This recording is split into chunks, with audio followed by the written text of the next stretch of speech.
بسم اللہ الرحمن الرحیم۔ السلام علیکم ورحمۃ اللہ وبرکاتہ۔ قبر کھود کر موت کا انتظار کرنے والے لوگ۔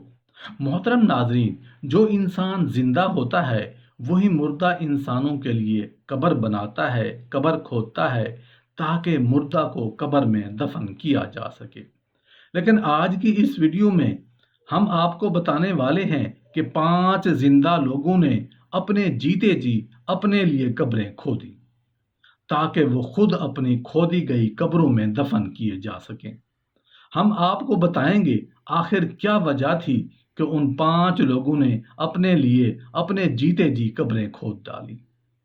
ایک مرتبہ حضرت عبد المطلب ایک قافلے کے ساتھ شام کی طرف سفر فرما رہے تھے، حتیٰ کہ وہ ایک ایسے مقام پر پہنچے کہ عبد المطلب اور ان کے ساتھیوں کا پانی ختم ہو گیا۔ پیاس نے اس قدر ستایا کہ انہوں نے یقین کر لیا کہ اب موت کے سوا کوئی چارہ نہیں۔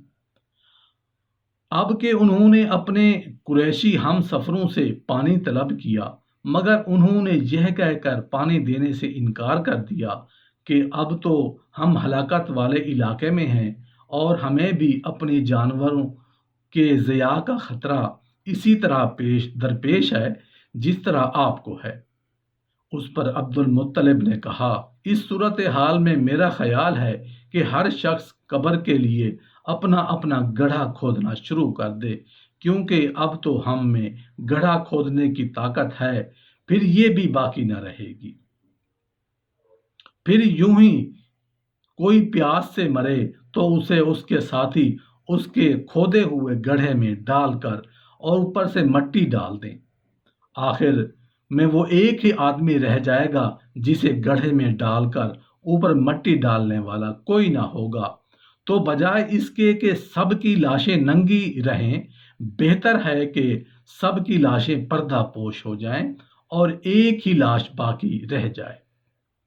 اب ہر شخص نے اپنا اپنا گڑھا کھود لیا اور پھر سارے مل بیٹھ گئے اور مارے پیاس کے موت کا انتظار کرنے لگے۔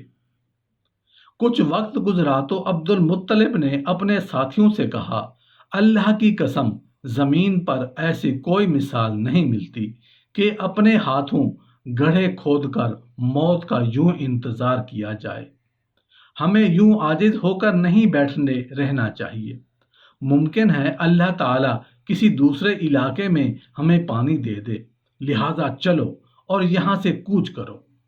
جب سب کوچ کرنے لگے اور عبد المطلب نے اپنے سواری کو اٹھایا تو کیا دیکھتے ہیں کہ اس کے پاؤں کے نیچے سے میٹھے پانی کا چشمہ جاری ہو گیا ہے۔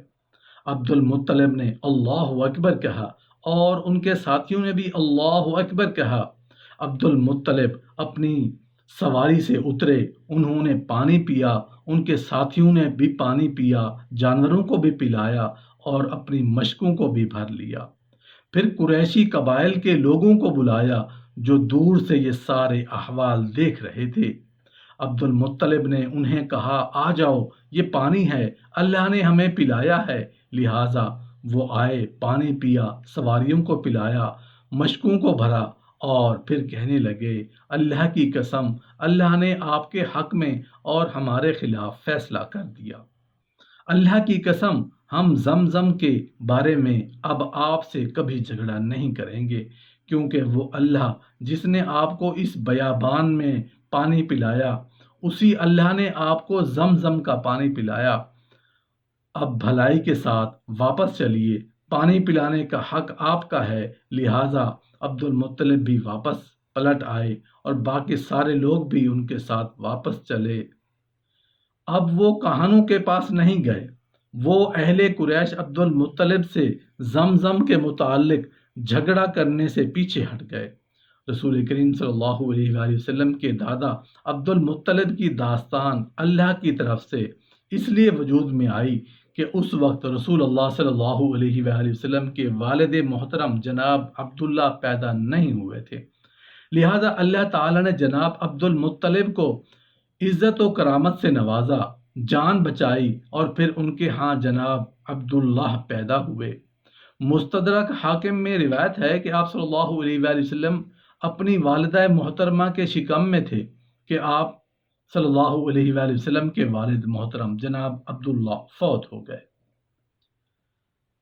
سقا و صدوق تابعی امام زہری رحمۃ اللہ علیہ فرماتے ہیں جناب عبد المطلب نے اپنے بیٹے جناب عبداللہ کو یثرب میں کھجوروں کی تجارت کے لیے بھیجا تھا اور وہ وہیں فوت ہو گئے۔ جب حضرت عبدالمطلب جوان ہو گئے تو اللہ پاک کی طرف سے آپ کو خواب میں شادی کرنے کا حکم ملا۔ کیسے ملا؟ مورخین نے اپنی تواریخ میں اس واقعہ کو یوں لکھا ہے کہ ایک دن حضرت عبدالمطلب گھر سے کعبہ شریف میں تشریف لائے، کعبہ شریف کی زیارت کی، اللہ اللہ کی اور وہیں لیٹ گئے۔ آپ کو نیند آ گئی۔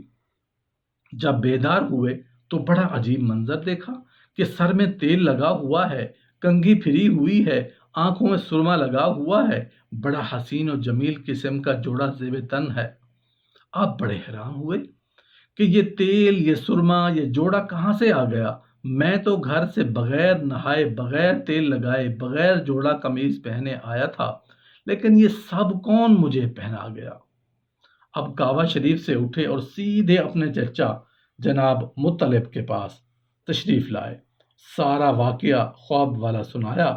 آپ کے چچا ابو طالب نے یہ واقعہ سن کر آپ کو ساتھ لیا اور مکہ شریف کے جو اس وقت سب سے بڑے کاہن تھے کے پاس لے گئے اور فرمایا، کاہن صاحب میرے بھتیجے کا خواب سنو اور اپنے ساتھیوں سے مشورہ کر کے بتاؤ کہ اس خواب کی تعبیر کیا ہے اور ہم کو کیا کرنا چاہیے۔